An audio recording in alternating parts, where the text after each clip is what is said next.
Finally tonight, Brandon Stosse is the co-founder and editor-in-chief of The Creative Independent. It's an online resource that provides emotional and practical guidance for writers and musicians and artists.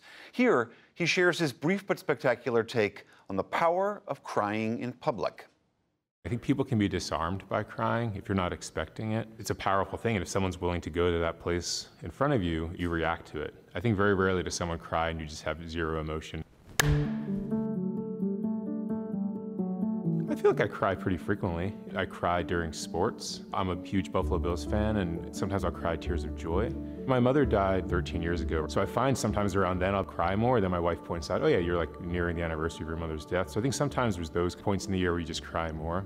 The first time I noticed people crying in public was when I was jogging, and I just saw someone running towards me and they were crying. And once I noticed that, I just started noticing more and more people crying, and just started documenting it and writing it down. So guy eating fruit salad and crying, guy in the airport crying at the urinal. When I saw a guy crying in a JFK bathroom, air drumming to a Chicago song, Hard to Say I'm Sorry. So I would just write it like that. And then really when I posted stuff on Twitter and saw so many people reacted, I realized, oh, there's other people thinking about this too.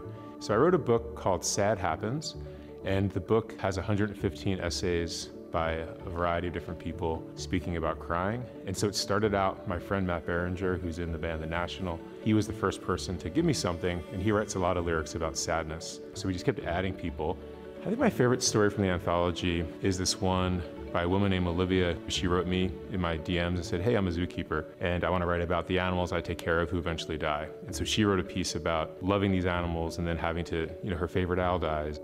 I hope after people read the book, they feel more willing to share. I'm not necessarily saying everyone has to walk down the street sobbing all the time, but I do think it's okay to kind of have these moments where you pull the veil back and say, oh yeah, I'm struggling, or hey, I'm really excited, or I'm having this moment that I want to share with you. It is this actual biochemical release that is going to ultimately make things better for you, make things healthier. That's really the ultimate goal of the book, is just to have more people realize, oh yeah, this is a universal thing. I'm not alone with this kind of these feelings I'm wrestling with.